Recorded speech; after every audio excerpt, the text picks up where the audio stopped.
Yeah, so I can imagine people will not like someone that calls their nose a gorilla nose. Hey, lovely people, it's me, Jess, again, here with a bare face. I know I'm gonna get it together. I am going to get it together soon, but y'all, I just don't make time for making videos how I used to and coming on camera all nice and presentable and all that stuff. And don't get me wrong, I'm not going to come on here in a bonnet or something, but I want to talk about this video and this is the time that I have to do it. So here I am. Y'all get to see me all barefaced and a little dry, but that's okay. So I want to pull up this video of Kelly Rowland and her discussing her experiences with colorism, and I haven't fully watched it, so I want to watch it with you all, even though I know I'm probably just going to premiere this, but I want to watch it with you all, and y'all let me know what y'all think, because I made a series about light-skinned or lighter toned Black women and biracial women and some of the things that they were experiencing, and I would say it falls under featureism, texturism, colorism, just in a different light. So I am going to bring up the video and watch it and comment on it if I have any comments. It's a really short clip because I don't have time to watch the whole thing.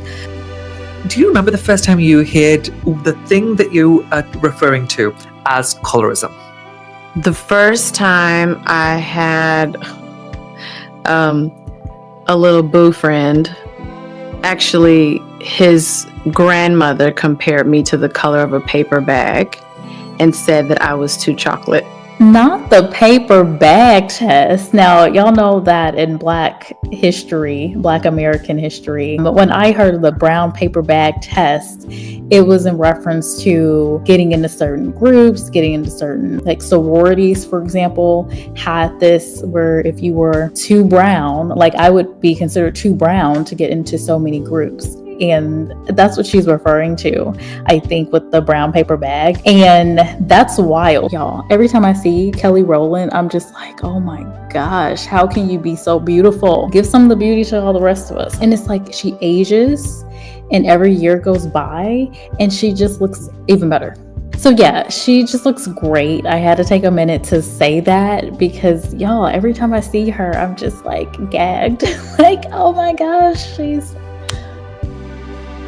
even seeing her without all the glam and makeup, I just be like, oh my gosh, how? Dark chocolate for him, and he couldn't date me.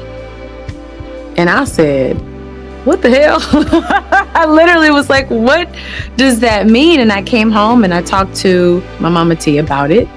And she said, it's a definition of colorism. And I was like, what is, you know what I mean? It was like that moment. Okay. It affected me in a way. I'm sorry, y'all gonna hate me because I keep pausing, but I am a little surprised that she said her mama Tia. Okay, so it's a little bit surprising that she made this statement about what happened to her as a child and someone actually referred to it as colorism. When I was younger, I didn't know there was a term for what people were saying, what people were doing, and how people treated Black girls and Black women, but even Black boys, like I think they face the colorism in different ways too. But yeah, I didn't ever know there was a word for it until college, I think. The other thing I wanted to point out is that in Kelly's example, she is talking about a time where she's a young girl, she has a boo thing, and this boy is telling her, I'm assuming this boy is Black, that his grandmother is saying that she is too dark. And I think something that is looked over in our communities, especially when it's coming from Black women, is that this is a learned behavior that comes both from the men in the Black community and from the women in the Black community. Grandmothers, aunties, right? They have this perception that the whiter the better, right? And this is passed on to the children, either directly, like in this example where this woman is telling this Black boy she's too dark, which will therefore showcase to him that, oh, even though I may like brown women, this is not right, or I shouldn't like them. right? This is not the ideal. And so this learned behavior goes on to be taught. And I made a video about this, I believe it was last year, where I did more of a deep dive and discussion around Black women, mothers, grandmothers, aunties that teach this ideology, right? Instead of, as an adult, realizing that I've been programmed to be this way, so I am going to purposely teach my children to think otherwise, as some individuals in our communities do. There are many that will go on to promote this either because they have that phenotype that is either a lighter skin, they're multiracial, or something that is perceived better than others, and they want to uphold that, right? And it's interesting that the Black community will look at the white community and say, oh, y'all are upholding, racism. And well, you also have to look at it in our community. There are Black people that, due to their ancestry, have features that are closer to white, whether it's their hair texture, their skin color, their features, and they will uphold the features so that they can be perceived as better than others in the Black community. And I do have to emphasize that even though today we do see a lot of Black men in the media that openly will say, hey, we don't like Black women because this, that, and the other. Yes, that is very relevant to today and has been for as long as I can remember, and as long as I can find videos on this topic from the 60s, 70s, 80s, right?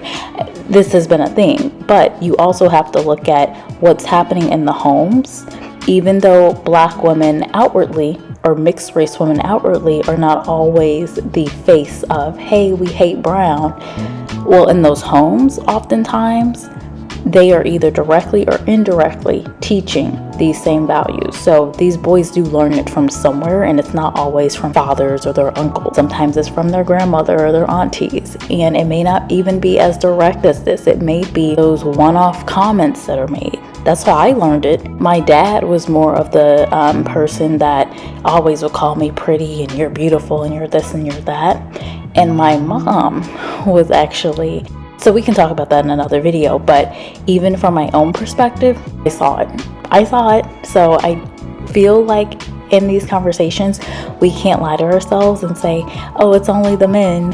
It is very much so the women. It's just portrayed in a different way. Women also uphold it, especially if they are getting value from that. You're gonna get the ghetto Black bitch. She's gonna punk you all the time. Too Black. Her nose looks like a gorilla nose. I'm Puerto Rican, Brazilian, and Black. I grew up around like white kids, and so dark-skinned girls never seem to like me. Yeah, so I can imagine people will not like someone that calls their nose a gorilla nose, talks badly about them, and in general acts aggressively towards them.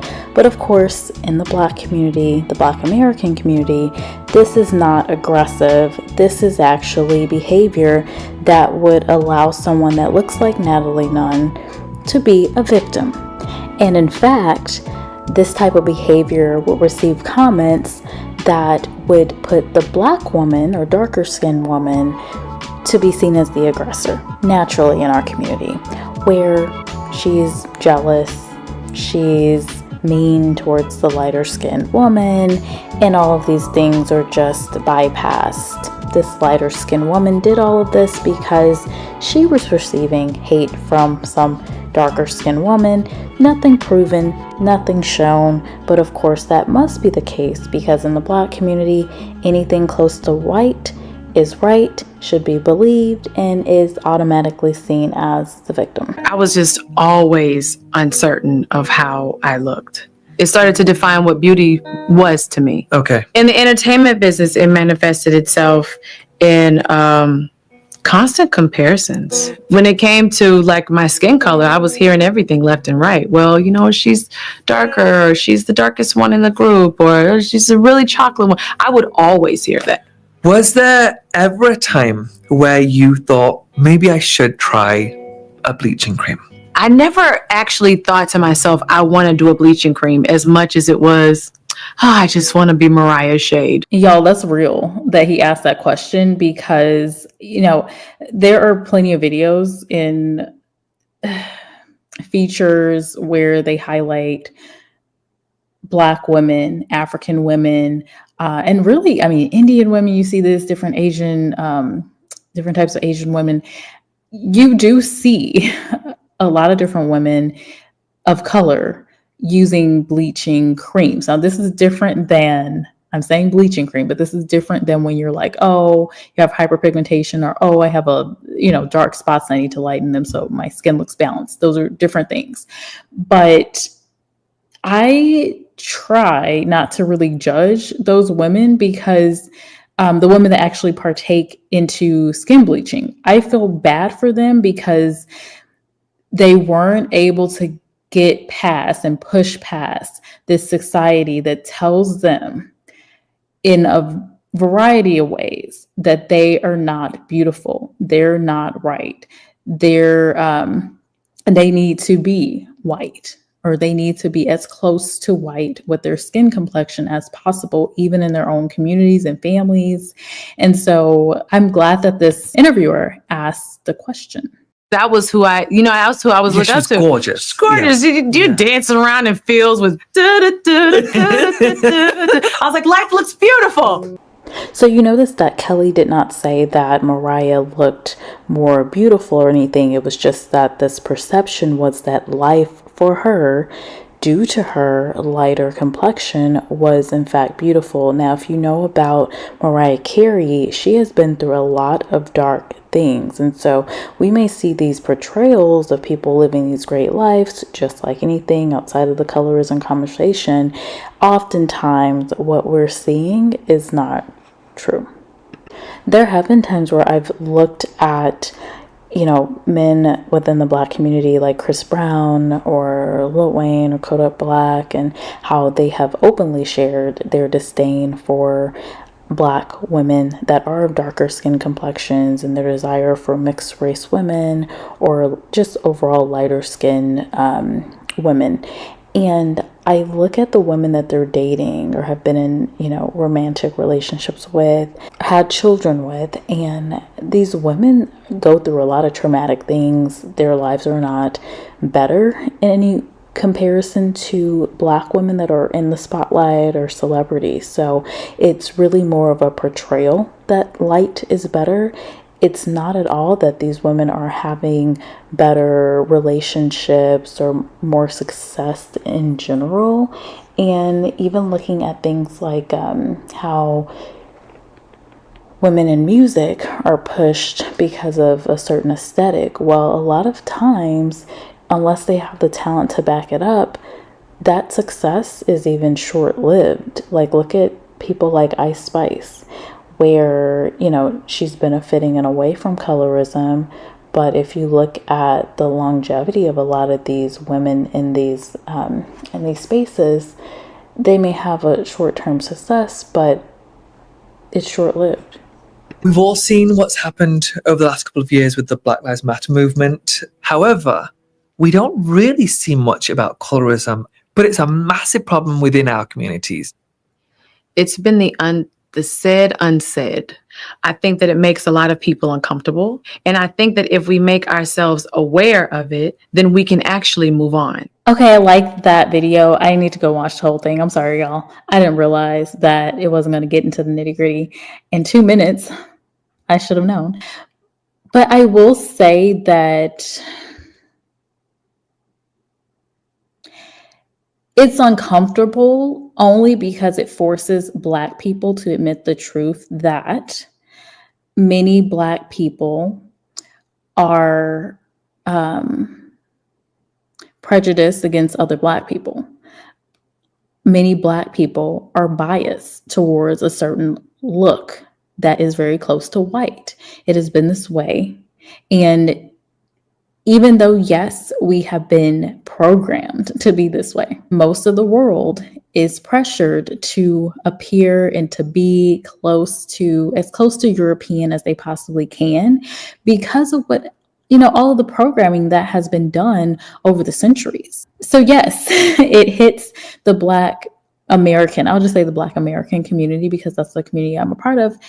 And people don't want to highlight that they've experienced colorism as a dark-skinned woman a lot of the time, because they don't want to face the backlash of Black people saying like, oh, that didn't affect you, or, oh, you're just being this and that. Or, you know, there are lighter skinned people that have said, oh, well, you know, darker skinned people bully me. You didn't get bullied, and you didn't.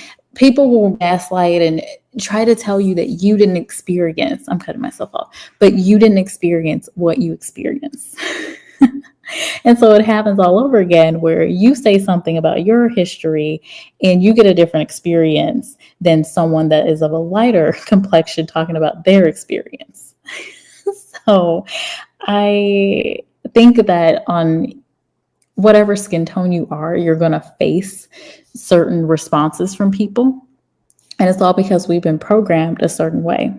How do we get past it? I don't know. I don't know if we'll ever get past it, but this was very interesting to hear from someone that is as beautiful, strikingly beautiful as Kelly Rowland, sharing about her experience, because I do think it opens up the conversation and helps girls that are also darker skinned, and young women, and, you know, women of all ages probably, to really see, like, anyone can see that Kelly Rowland is this beautiful, beautiful woman, right?